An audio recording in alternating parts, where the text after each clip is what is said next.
السلام علیکم ورحمۃ اللہ وبرکاتہ۔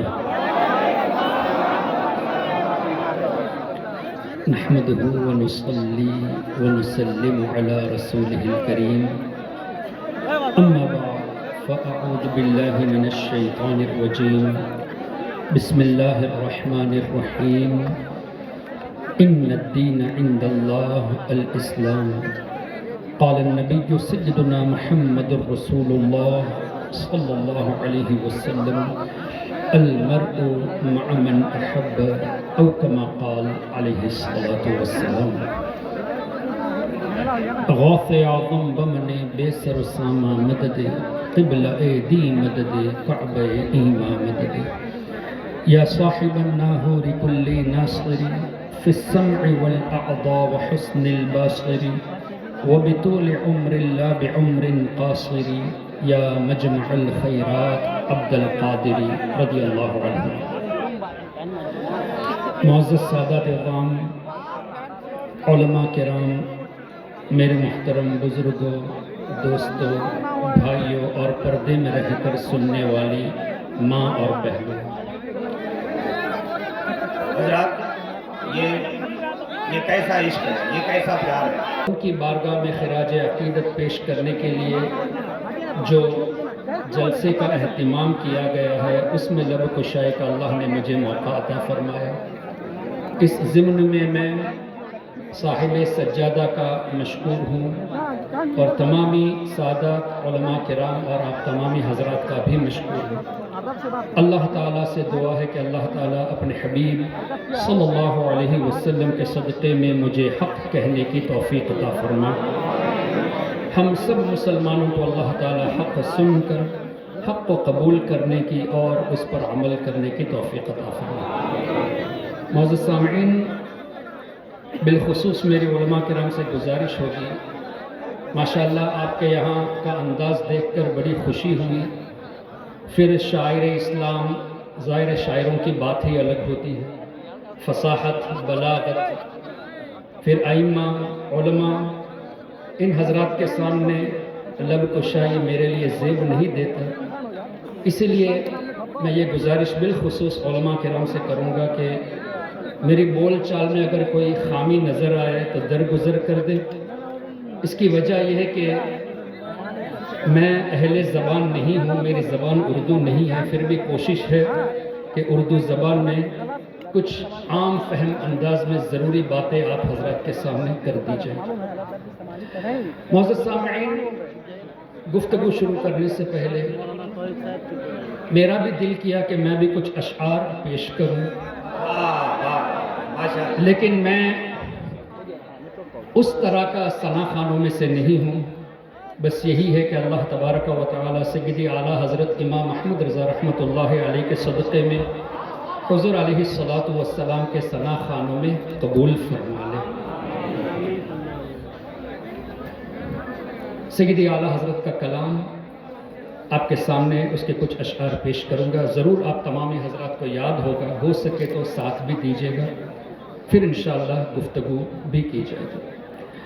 چمک تجھ سے پاتے ہیں سب پانے والے، چمک تجھ سے پاتے ہیں سب پانے والے، میرا دل بھی چمکا دے چمکانے والے، میرا دل بھی چمکا دے چمکانے والے، برستا نہیں دیکھ کر ابر رحمت، برستا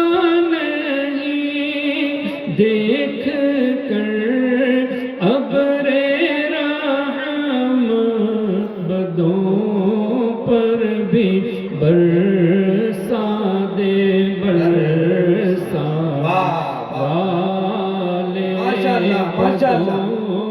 پر بھی برسا دے برسانے والے. نبی پاک صلی اللہ علیہ وسلم نے ارشاد فرمایا الانبیاء احیاء فی قبورہم یصلون، جس کا مفہوم یہ کہ اللہ کے تمام نبی زندہ ہیں اور اپنی قبروں میں نماز بھی ادا فرماتے ہیں. سبحان اللہ. مجھے بتائیے، اللہ کے حبیب نے فرمایا الانبیاء احیاء، یعنی انبیاء کرام حیات ہیں، لیکن آج کا نجدی کہتا ہے نبی مردہ ہے.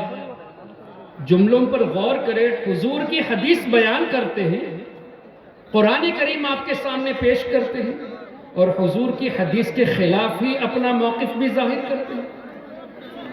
انبیاء کرام کے بارے میں کہتے ہیں کہ انبیاء مردے ہیں، لیکن یہاں حضور فرماتے ہیں الانبیاء احیاء، لیکن دعویٰ کیا ہے کہ ہم ہی قرآن اور حدیث پہ عمل کرنے والے ہیں.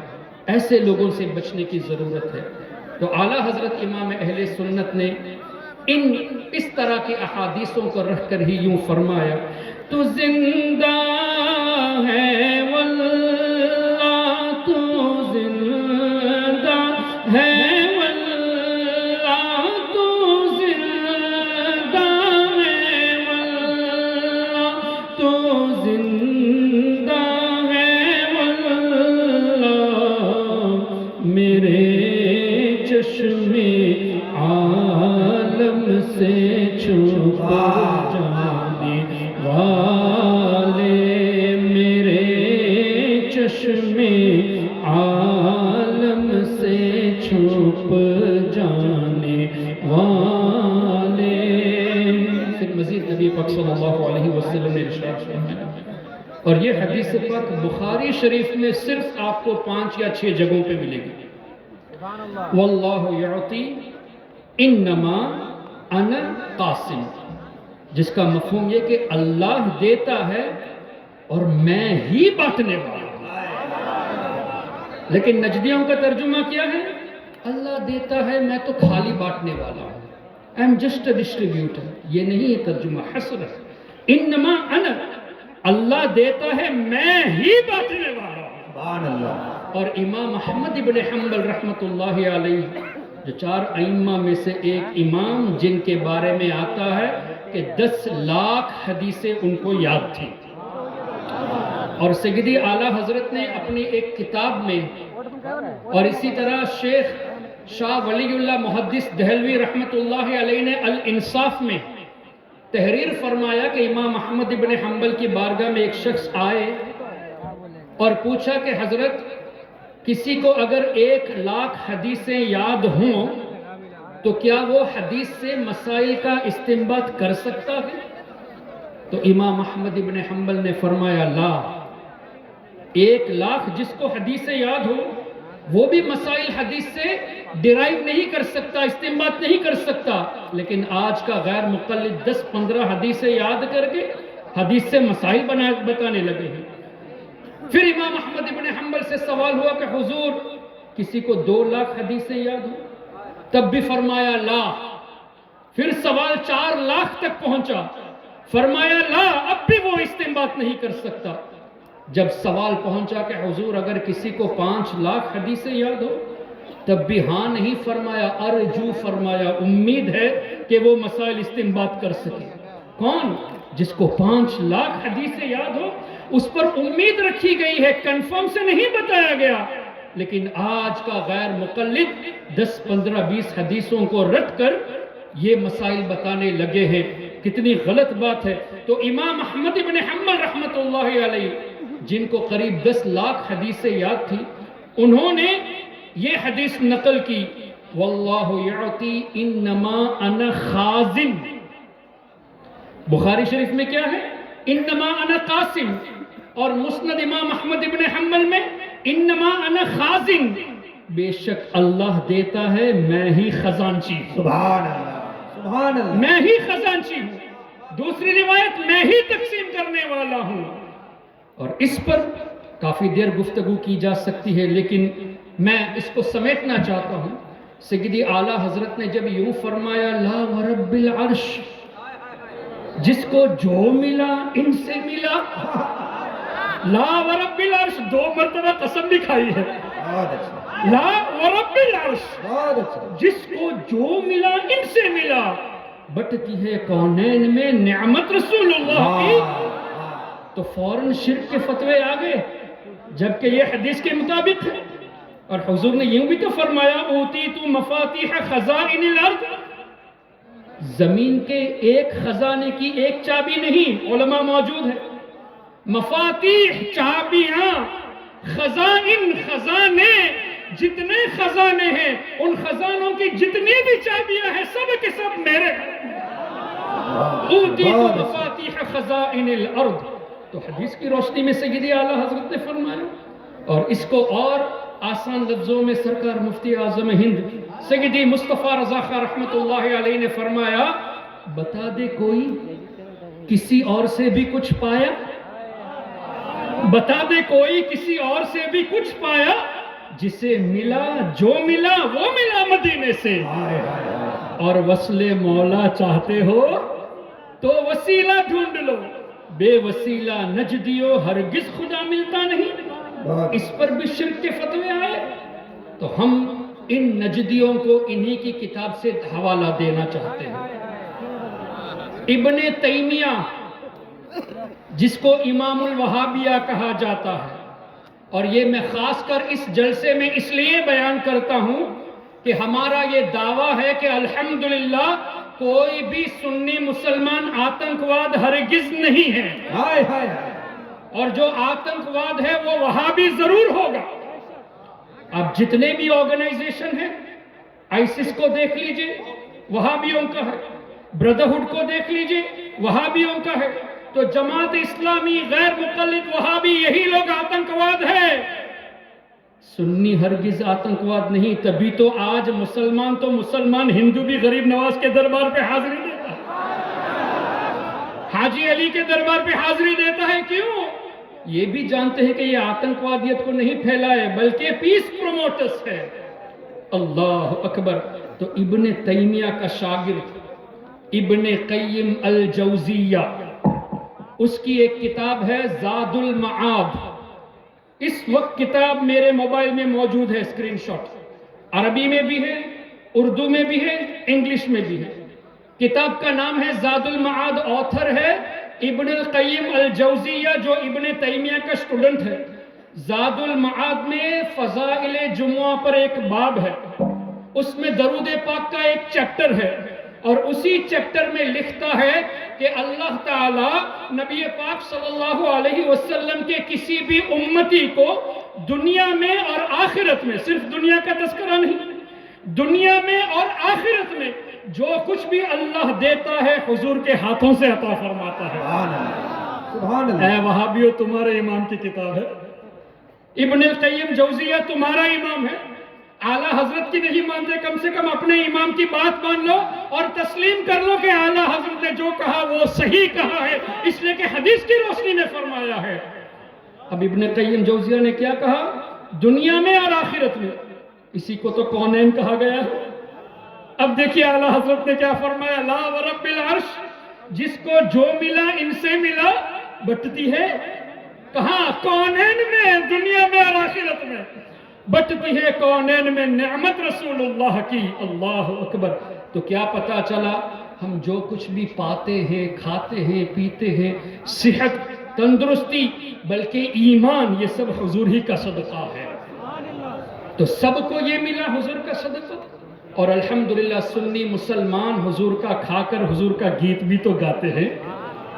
اور تم لوگ اے نجدیوں کھاتے حضور کا ہی، لیکن حضور صلی اللہ علیہ وسلم کے غلاموں سے اس معاملے میں جھگڑتے ہو.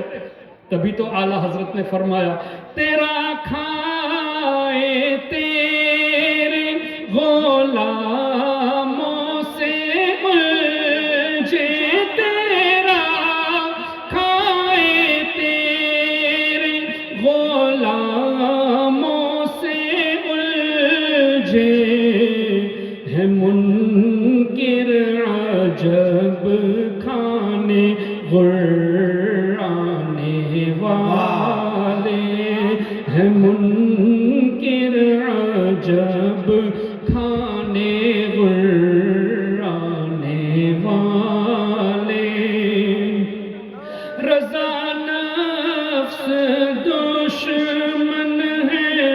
دم میں نہ آنا، کہاں تم نے دیکھے ہیں چندرانے والے، چمک تجھ سے پاتے ہیں سب پانے والے، میرا دل بھی چمکا دے چمکانے والے۔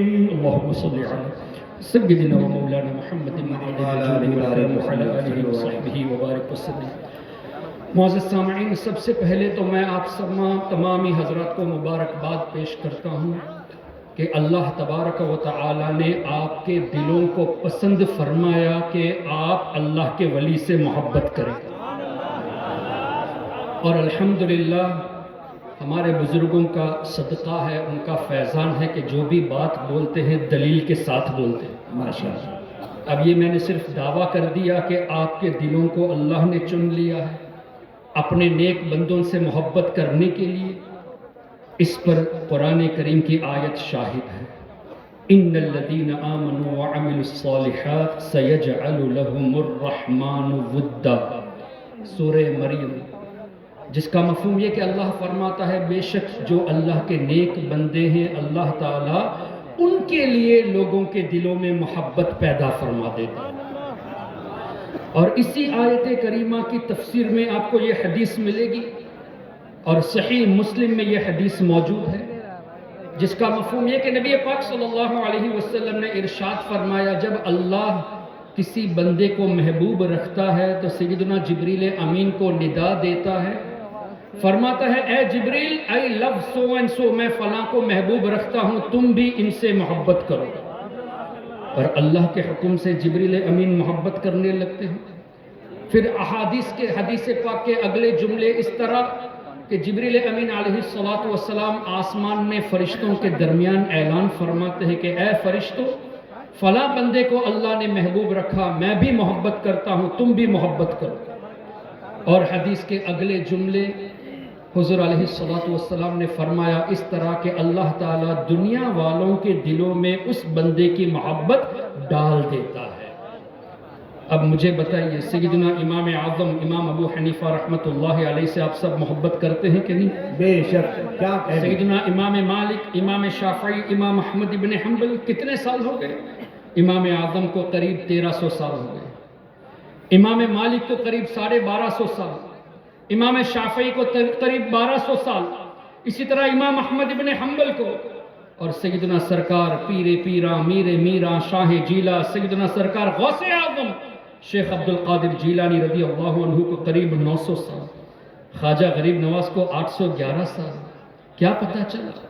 سینکڑوں سال گزر چکے، آج بھی 11ویں اور چھٹی کرنے والے موجود ہیں، واہ واہ، آج بھی ائمہ کرام کی تقلید کرنے والے موجود ہیں، مطلب کروڑوں کے دلوں میں ان بزرگوں کی محبت ہے۔ اب قرآن اور حدیث کی روشنی میں اللہ دنیا والوں کے دلوں میں ان کی محبت ڈال دیتا ہے، تو ہمارا غوث اعظم سے محبت کرنا، غریب نواز سے محبت کرنا، سیدی اعلیٰ حضرت سے محبت کرنا، اور حضرت سیدنا نور الحسین سے محبت کرنا، یہ اس بات کی دلیل ہے کہ وہ اللہ کے محبوب بندے ہیں قرآن اور حدیث کی روشنی میں۔ تب مجھے بتائیے جب اللہ تعالیٰ نے ہمارے دل میں محبت ڈال دی ہے تو ہم خوش نصیب ہوئے کہ نہیں؟ اسی لیے مبارکبادی پیش کیجیے۔ تو اب ہمیں اللہ کا شکر زیادہ ادا کرنا چاہیے، کس اعتبار سے کہ اے اللہ تیرا شکر ہے کہ جن سے تو محبت فرماتا ہے ان کی محبت ہمارے دلوں میں تو نے ڈال دی ہے۔ اور جو وہابی دیوبندی نجدی ہمیں اولیاء سے دور کرتے ہیں ان کو فکر کرنی چاہیے، کیوں؟ اللہ جن کو محبوب رکھتا ہے ان کی محبت ان کے دلوں میں نہیں ہے، تو فکر تو ان کو کرنی چاہیے۔ یہ الٹا ہمیں اولیاء سے دور کرتے ہیں، جبکہ ان کو اپنے ایمان کی فکر کرنی چاہیے کہ their hearts are not selected to love who are loved by Allah، اور اللہ نے ہمارے دلوں کو سلیکٹ فرما لیا ہے کہ ہم ان سے محبت کرتے ہیں جن سے اللہ محبت فرماتا ہے۔ تو اولیاء سے دور کرنا یہ وہابیوں کا طریقہ ہے، مطلب آپ کو اللہ کی رحمت سے دور کرنے کی کوشش کر رہے ہیں۔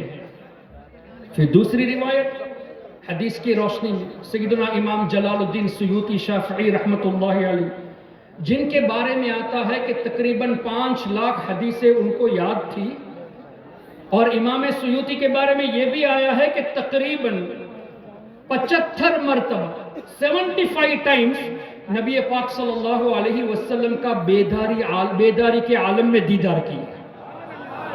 امام جلال الدین سیوطی، جن کو اعلیٰ حضرت نے خاتم الحفاظ اور بڑے بڑے القاب سے یاد فرمایا، تقریباً 75 مرتبہ حضور علیہ السلام کا بیداری کے عالم میں دیدار فرماتے ہیں۔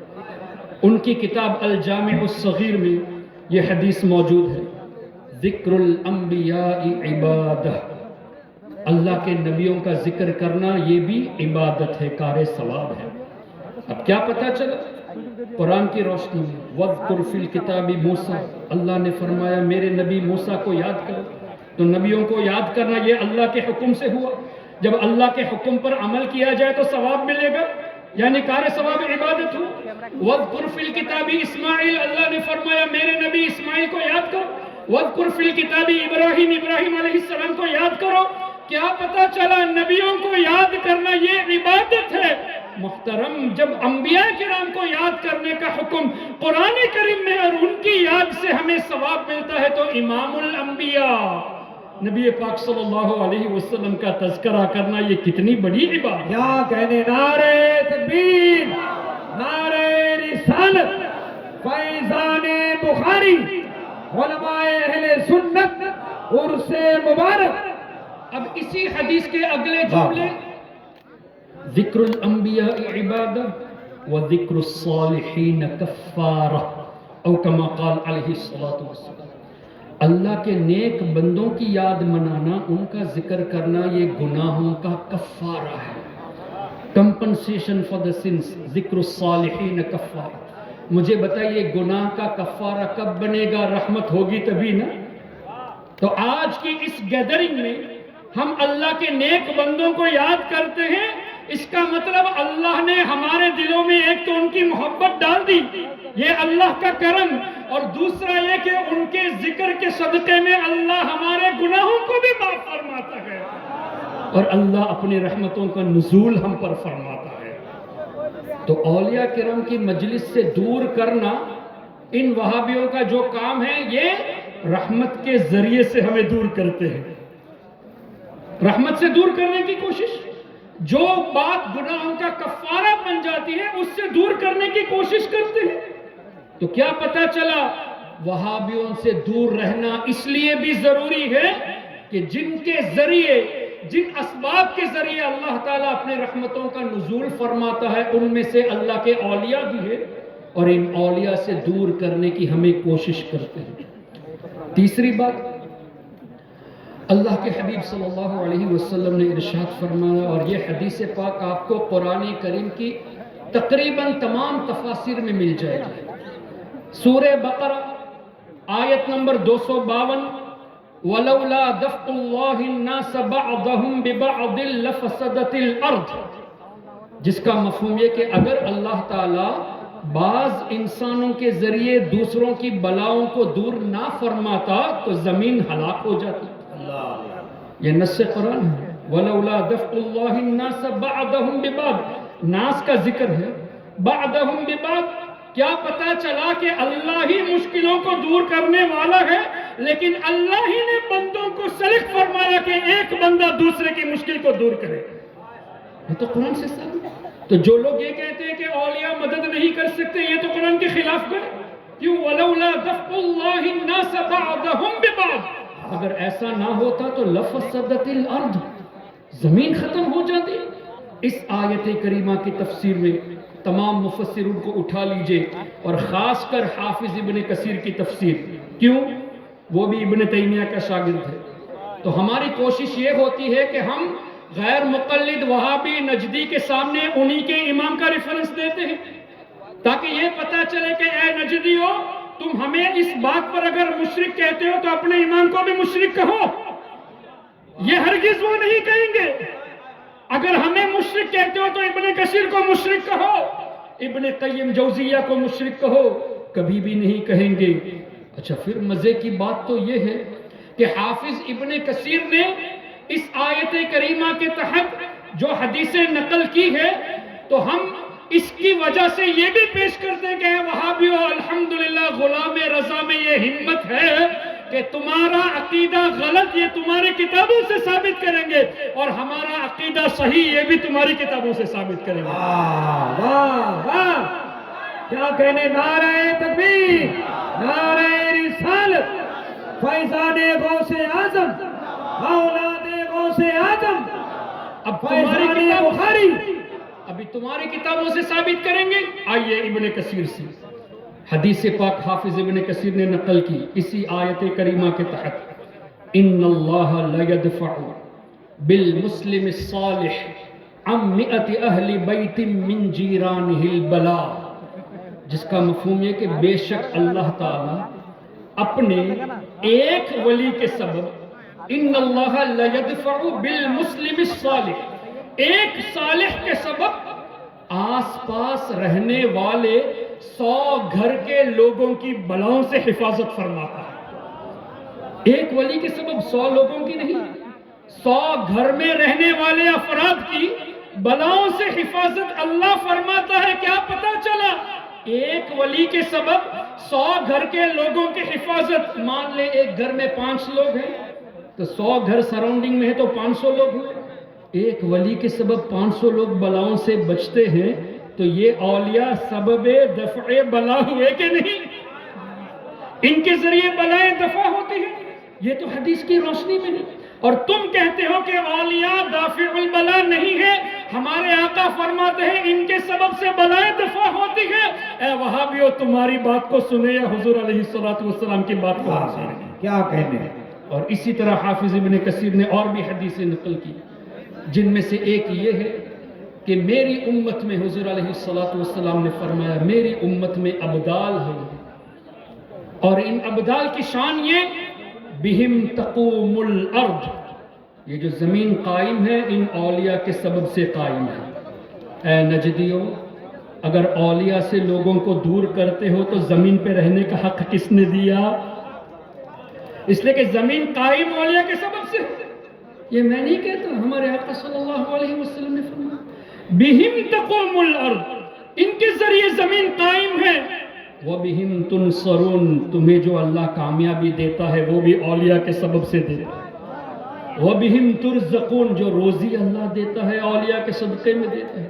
وَبِهِمْ تُمْطَرُونَ، جو بارش اللہ نازل فرماتا ہے اولیاء کے سبب سے۔ اے نجدیو شرم کرو، جس زمین پر تم کھڑے ہو کر ہمیں مشرک کہتے ہو، یہ زمین قائم ہے ان اولیاء کی برکت سے، اور جو تم کھانا کھاتے ہو رزق پاتے ہو یہ بھی اولیاء کے سبب سے ہے، اور اللہ تعالی ہم کو جو کامیابی عطا فرماتا ہے یہ بھی اولیاء کے سبب سے۔ تو یہ تو حدیثوں میں آیا، اور تمہارے امام حافظ ابن کثیر نے تفسیر ابن کثیر میں ان حدیثوں کو نقل کیا ہے۔ تو اب کیا پتا چلا؟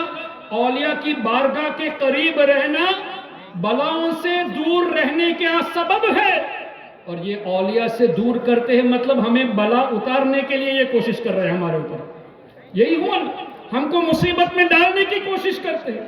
اولیاء کے ذکر سے دور کر کے رحمت سے دوری کرتے ہیں، اور اولیاء سے دور کر کے ہمارے اوپر جو سیفٹی ہے، جو پروٹیکشن ہے کہ اللہ ان کے ذریعے بلاؤں سے حفاظت فرماتا ہے، اس سے بھی دور کرتے ہیں۔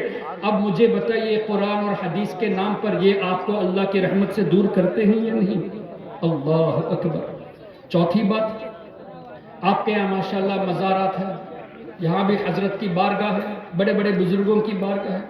آپ نے دیکھا ہوگا کہ کچھ بارگاہیں ایسی ہوتی ہیں کہ جن کے برابر میں ایک چھوٹا سا تالاب ہوتا ہے، جس کے بارے میں یہ کہا جاتا ہے کہ فلاں بزرگ نے اس تالاب میں وضو فرمایا، جیسے سیدنا مخدوم سمنا، حضرت مخدوم اشرف جہانگیر رحمۃ اللہ علیہ کی بارگاہ میں چلے جائیں، ایک تالاب آپ کو نظر آتا ہے، ایک پونڈ نظر آتا ہے۔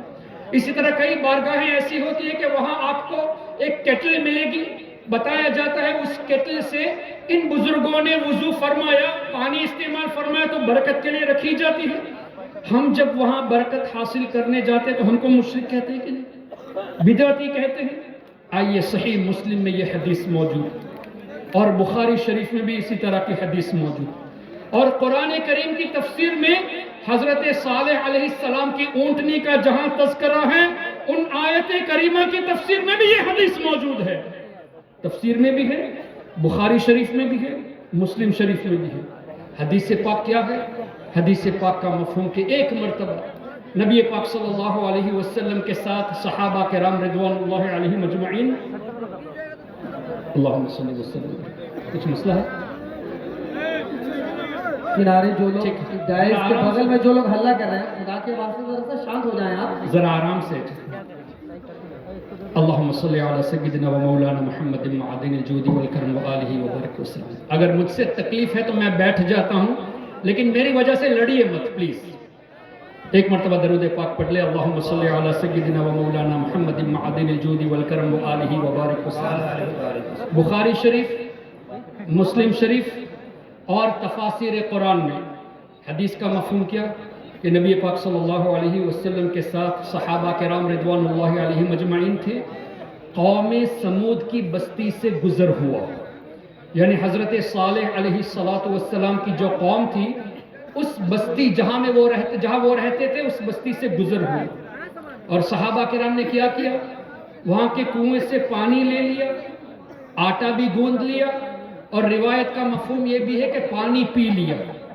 تو نبی پاک صلی اللہ علیہ وسلم نے حکم فرمایا کہ پانی کو قے کر دیا جائے، جو پی لیا ہے اس کو واپس نکالا جائے، قے کر دیا جائے۔ اور جو آٹا گوندھ لیے تھے، ان آٹا کے بارے میں فرمایا کہ جانوروں کو کھلا دیا جائے، خود نہ کھائے، اونٹوں کو، جانوروں کو کھلا دیا جائے۔ پھر آگے ایک کنواں نظر آیا، حضور علیہ السلام نے ارشاد فرمایا اس کنویں سے پانی پیو۔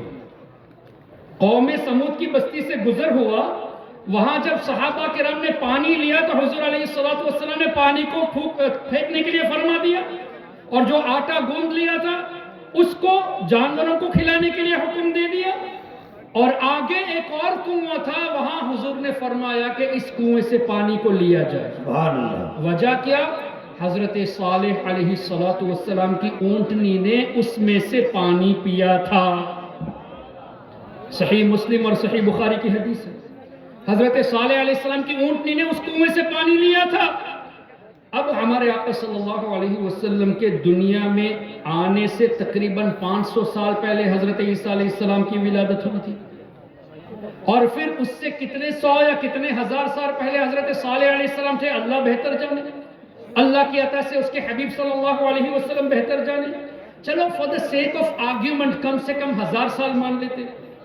1000 سال یا 1500 یا 2000 سال پہلے اللہ کے نبی کے معجزے سے ظاہر ہونے والی اونٹنی جس کنویں سے پانی پیا تھا، وہ کنواں 1000 سال کے بعد بھی بابرکت ہے۔ کیوں؟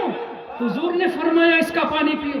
بہت تو اچھا۔ ہزاروں سالوں کے بعد بھی جس کنویں سے اونٹنی نبی صالح علیہ السلام کی اونٹنی نے پانی پیا تھا، وہ پانی بابرکت۔ انسان تو اشرف المخلوقات ہے، تو اللہ تعالیٰ کے اولیاء جس جگہ کا پانی استعمال کرے، وہاں اگر ہم برکت کے لیے جائیں تو یہ شرک کیسے ہو گیا؟ کیا کہنے، کیا کہنے، کیا کہنے۔ اور مدینہ شریف میں جو مبارک کنویں ہیں جہاں پہ حضور علیہ السلام نے لعاب دہن ڈالا، اس کنویں کی بات ہی کیا ہوگی؟ سبحان اللہ۔ اس کے پانی کی بات ہی کیا ہوگی؟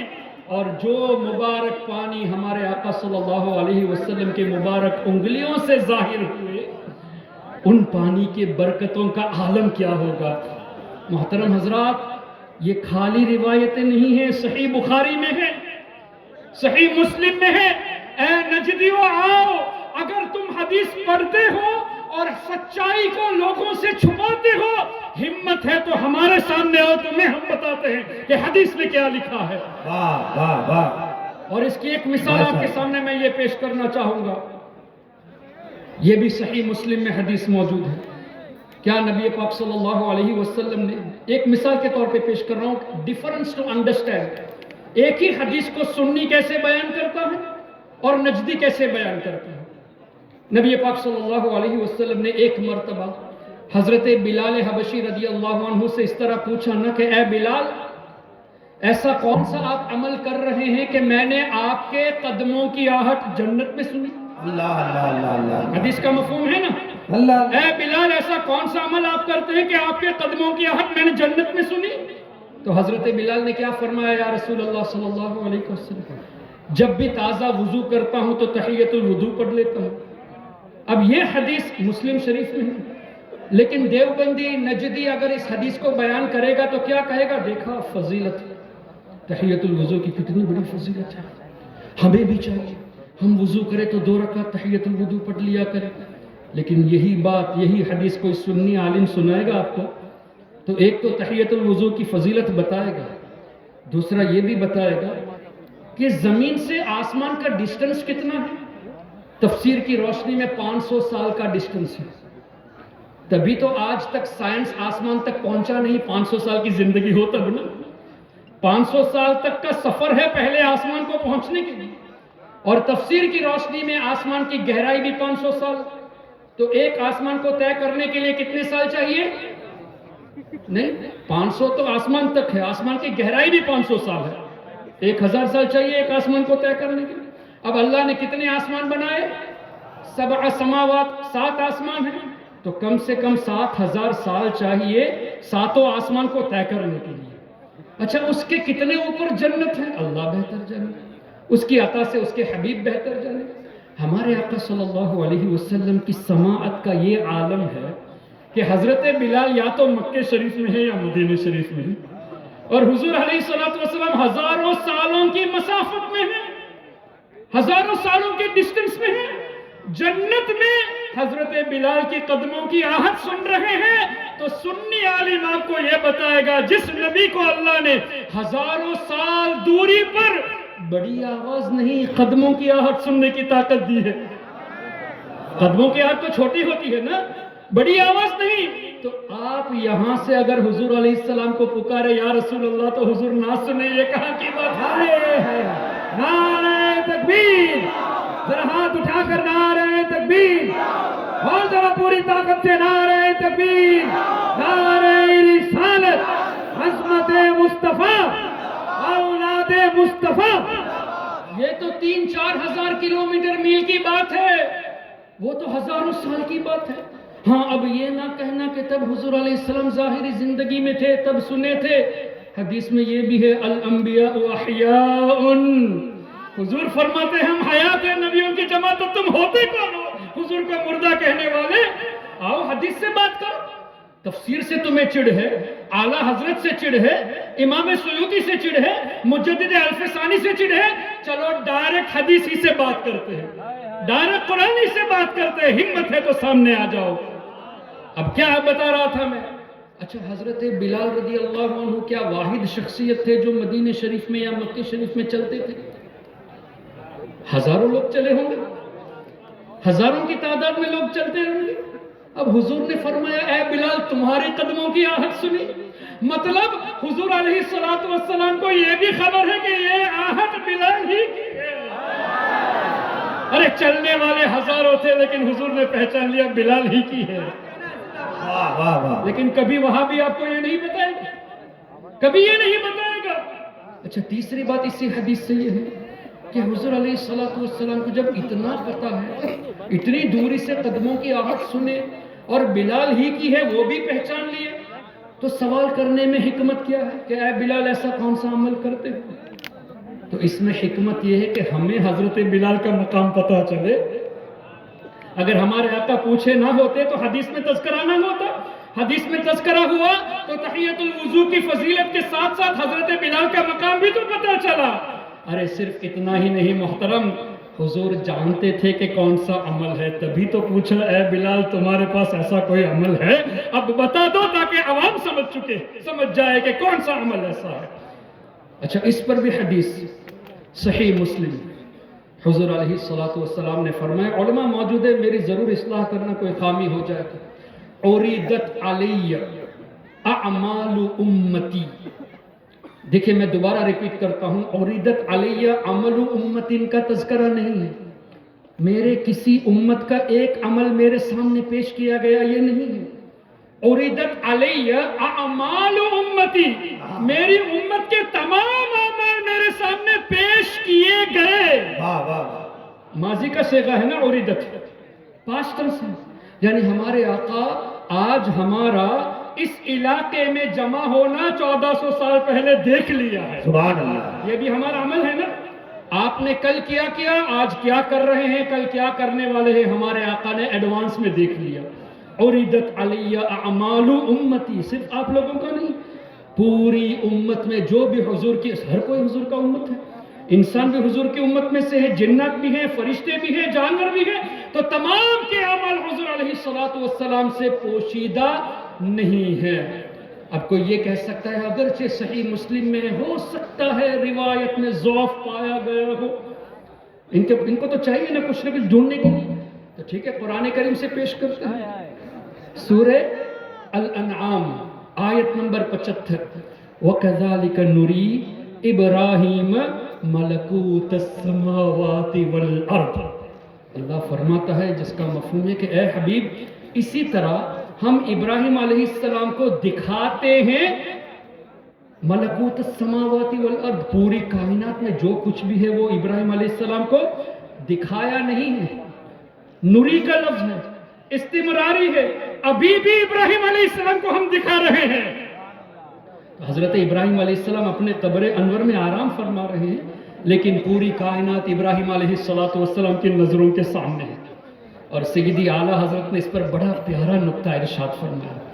فرماتے ہیں وَكَذَلِكَ، اللہ نے فرمایا اور اسی طرح، یعنی اے حبیب آپ کو بھی دکھا رہے ہیں، ابراہیم علیہ السلام کو بھی دکھا رہے ہیں. وَكَذَلِكَ نُرِي. اچھا، اس آیت کریمہ کی تفسیر میں پھر ایک اور مرتبہ حافظ ابن کثیر کا تذکرہ ہو گیا. اے وہابیو، حضور کے علم غیب کا انکار کرتے ہو، اگر علم غیب پر کوئی مان لیا تو مشرک کہتے ہو، آؤ ابن کثیر کو مشرک کہو. حافظ ابن کثیر نے اسی آیت کے تحت فرمایا فَلَمْ يَخْفَ عَلَيْهِ شَيْءٌ مِّنْ أَعْمَالِ الْخَلَائِقِ، کہ ابراہیم علیہ السلام کی نظروں سے اعمال الخلائق، جتنی بھی مخلوق ہے، ان مخلوق کے جتنے بھی ایکشنز، جتنے بھی عمل ہیں، ان میں سے کچھ بھی ابراہیم علیہ السلام سے پوشیدہ نہیں تھا. عربی فَلَمْ يَخْفَ عَلَيْهِ شَيْءٌ مِّنْ أَعْمَالِ الْخَلَائِقِ، ایک بھی شے ابراہیم علیہ السلام کی نظروں سے چھپی نہیں تھی اعمال الخلائق میں سے. اور اسی آیت کی تفسیر میں یہ حدیث میں موجود ہے کہ حضور علیہ السلام نے ارشاد فرمایا جب میرے رب نے مجھ پر خاص کرم فرمایا فَتَجَلَّى لِي كُلُّ شَيْءٍ، ہر چیز میرے سامنے روشن ہو گئی.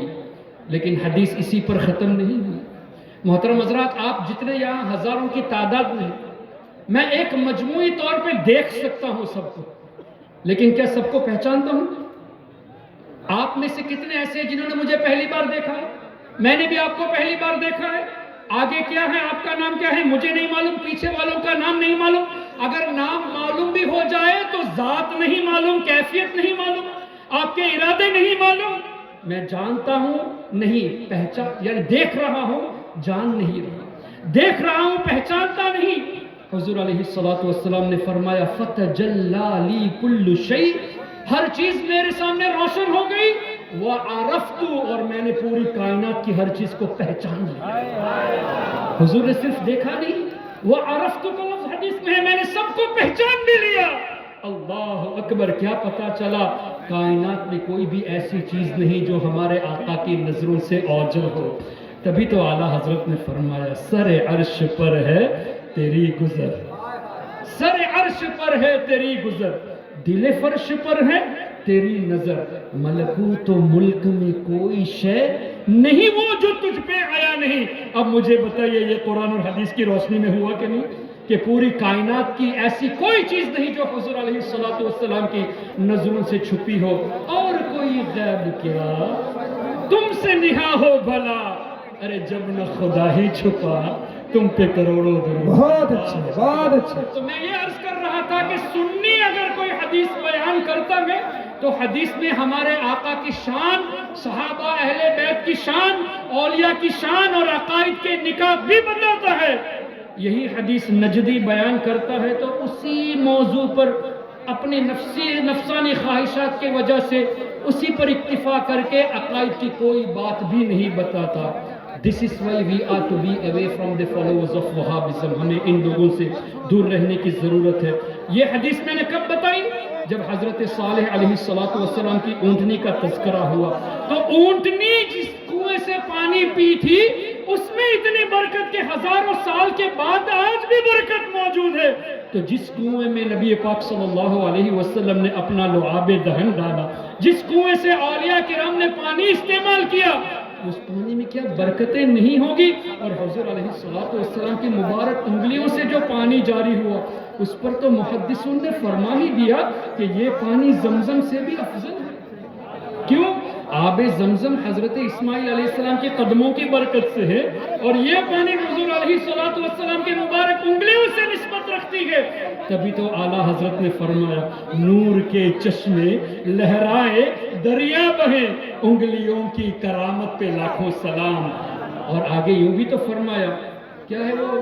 ندیاں پنجاب رحمت کی ہے جاری واہ واہ، انگلیاں ہیں فیض پر، انگلیاں ہیں فیض پر، ٹوٹے ہیں پیاسے جھوم کر، ندیاں پنجاب رحمت کی ہے جاری واہ واہ. تو محترم حضرات، اولیاء کرام کی بارگاہ میں جو تبرک کے لیے چیزیں رکھی جاتی ہے، پانی رکھا جاتا ہے، وہ بدعت نہیں، وہ شرک نہیں. یہ مسلم شریف کی حدیث کی روشنی میں یہ بھی ثابت ہے. تو اب اگر آپ کے سامنے کوئی آج کے بعد یہ کہے کہ اولیاء کا یاد کرنا ضروری نہیں، اس کا مطلب وہ آپ کو اللہ کی رحمت سے دور کرتا ہے.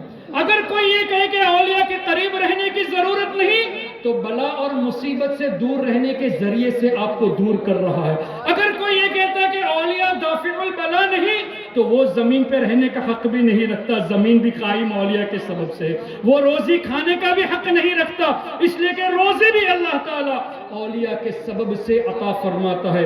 اتنی کلیرٹی کے ساتھ جب احادیث طیبہ موجود ہے، اس کے بعد بھی اگر کوئی اولیاء کرام کے تعلق سے الٹی سیدھی باتیں کرتا ہے، اس کا مطلب ہمارے نوجوانوں کو، بھولے بھالے لوگوں کو، وہ عقائد اہل سنت اور اللہ تعالیٰ کی جو منشا ہے کہ اولیاء رحمت کا سبب ہے، ان سے آپ تمام کو دور کرنے کی کوشش کرتے ہیں. اسی لیے آپ تمام پر ضروری ہے کہ اللہ کے واسطے کسی بھی کوئی وہابی، نجدی، دیوبندی کی فالوورز کو دیکھ کر ان کی تقریر سننے مت چلے جائیں.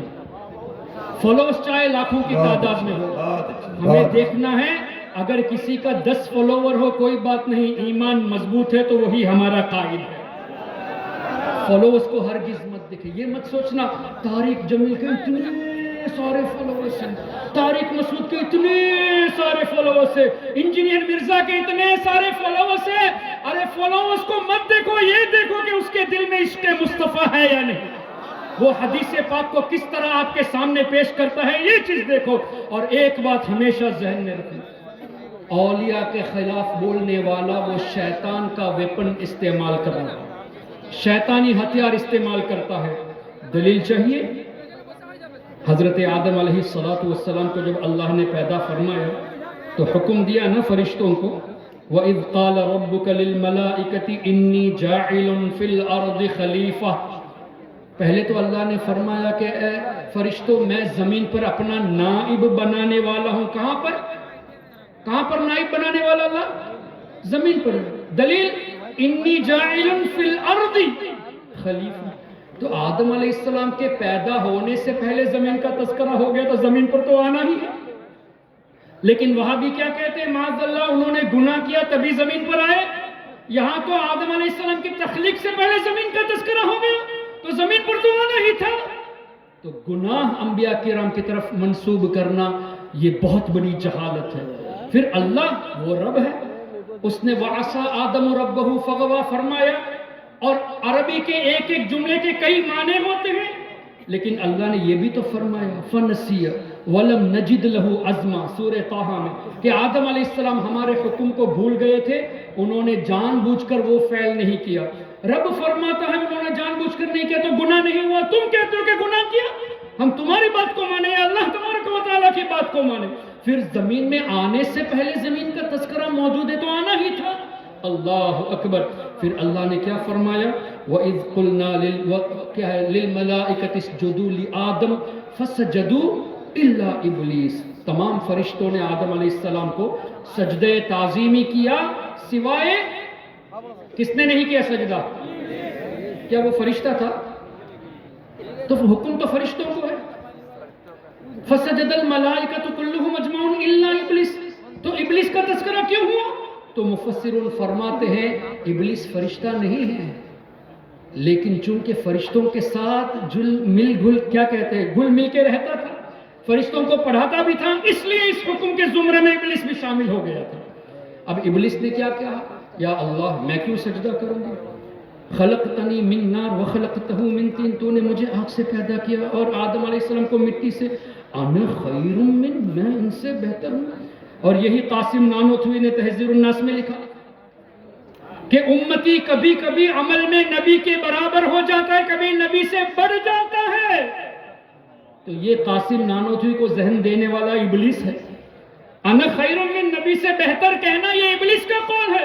اور یہی بات قاسم نانوتوی نے تہذیب الناس میں لکھی کہ امتی کبھی کبھی عمل میں نبی سے بھی بڑھ جاتا ہے، معاذ اللہ رب العالمین. لیکن انفارچونیٹلی آج بھی تہذیب الناس چھپ رہی ہے. براہین قاطعہ جس میں خلیل احمد امبیٹوی نے لکھا کہ حضور علیہ السلام کے علم سے زیادہ تو اللہ نے شیطان کو علم دیا ہے، اور یہ بھی لکھا کہ حضور کا علم ثابت کرنے جاؤ گے تو یہ ایمان کا حصہ نہیں بلکہ شرک ہے. عجیب سی بات ہے، حضور کا علم ثابت کرنا یہ شرک اگر ہے تو شیطان کا علم ثابت کرنا بھی تو شرک ہوا. لیکن یہ لکھا کہ شیطان کا علم ثابت ہے، حضور کا علم ثابت کرنا شرک ہے. اس کا مطلب شیطان کو اللہ کے برابر کر دیا. رہے شرک، اللہ کے ساتھ ایسوسیشن کرنا ہوا تو حضور کو علم غیب ثابت کرنا شرک ہے، تو شیطان کے تعلق سے بھی شرک ہونا چاہیے. لیکن ان کی جہالت دیکھیں، آج بھی وہ کتاب چھپ رہی ہے. اسی طرح رشید احمد گنگوہی نے فتاوی رشیدیہ میں لکھا کہ معاذ اللہ ہمارا رب جھوٹ بول سکتا ہے. معاذ اللہ. یہ کتاب آج بھی چھپ رہی ہے. محترم حضرات، کتنی عجیب سی بات ہے.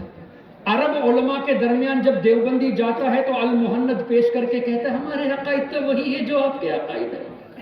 لیکن ہندوستان، بنگلہ دیش اور دیگر ممالک میں آ کر یہ کہتا ہے کہ اسی کتابوں کو جو ان کے بزرگوں نے لکھا، تہذیب الناس، حفظ الایمان، براہین قاطعہ، فتاوی رشیدیہ، انہی کتابوں کو عام کر رہے ہیں. عرب علماء کے درمیان سنی بنتے ہیں. المحند کتاب کو دکھا کر کے ہمارے عقائد وہی ہے، تو دیوبندی منافق ہوتے ہیں. ظاہر منافق ہوتے ہیں. یہاں ایک بات، وہاں ایک بات، وہاں اپنے کو سنی پیش کرتے ہو اور یہاں تمہاری وہی کتابیں چھپ رہی ہیں. الحمدللہ سنیوں کے اندر منافقت چیز نہیں ہے. غلام رضا جو بھی ہوتا ہے سامنے بولتا ہے. اللہ اکبر. تو میں یہ عرض کر رہا تھا، ابلیس نے کہا انا خیر من، میں آدم سے بہتر ہوں. اللہ نے کیا فرمایا؟ اخرج، نکل جا جنت سے. وَإِنَّ عَلَيْكَ لَعْنَتِي إِلَى يَوْمِ الدِّينِ، اے ابلیس قیامت تک تمہارے اوپر میری لعنت ہے. پھر ابلیس نے ایک عرضی پیش کی. اب یہ مت کہنا کہ دعا قبول ہو گئی. ابلیس نے کہا انظرنی الی یوم یبعثون، یا اللہ تو مجھے قیامت تک نہیں، قیامت کے بعد جب لوگ اٹھائے جائیں گے تب تک کے لیے زندگی عطا فرما. دعا قبول ہوئی ہوتی تو تب تک کے لیے زندہ رہتا ہوں. لیکن اللہ نے کیا فرمایا؟ فَإِنَّكَ مِنَ الْمُنظَرِينَ إِلَى يَوْمِ الْوَقْتِ الْمَعْلُومِ. صرف قیامت تک زندگی دی جا رہی ہے، قیامت کے بعد اٹھائے جانے تک نہیں. جب قیامت میں سب کو موت آنی ہے، ابلیس کو بھی مرنا ہے. اب ابلیس نے کہا فَبِعِزَّتِكَ، اے اللہ تیری عزت کی قسم، لَأُغْوِيَنَّهُمْ أَجْمَعِينَ، میں تمام لوگوں کو اے اللہ گمراہ کروں گا. إِلَّا عِبَادَكَ مِنْهُمُ الْمُخْلَصِينَ، مگر اے اللہ تیرے نیک بندوں کو میں گمراہ نہیں کر سکتا. ابلیس جو لوگوں کو گمراہ کرنے والا ہے، وہ اس بات کا اعتراف کرتا ہے کہ یا اللہ تیرے اولیاء کو گمراہ نہیں کر سکتا. اور اللہ نے جواب میں کیا ارشاد فرمایا؟